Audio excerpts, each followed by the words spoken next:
জীবনের সব গুনার উপরে যদি লজ্জিত হয়ে যায় আর যদি বলে মালিক বুঝতে পারি নাই, অন্যায় করে ফেলেছি, অপরাধ করে ফেলেছি, আল্লাহ নিজের মাথায় তো নিজে কুড়াল মারছি গো, আর কোনোদিন গুনাহ করব না, এই মর্মে তোমার কাছে আমি তওবা করলাম। বান্দা যদি গুনাহ করে আর মালিকের কাছে তওবা করে, নজুলে রহমতের সময়, যে সময় পশু পাখিরা ঘুমায় যায় গো,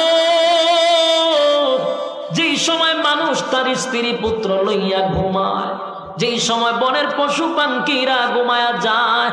গভীর রজনীতে বান্দা যদি গুনার জন্য আল্লাহর কাছে ফরিয়াদ করে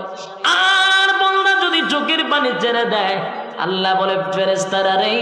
আমার বান্দা কেন কান্দে? ফেরেশতারা কয় মালিক আপনার বান্দা জাহান্নামের ভয়ে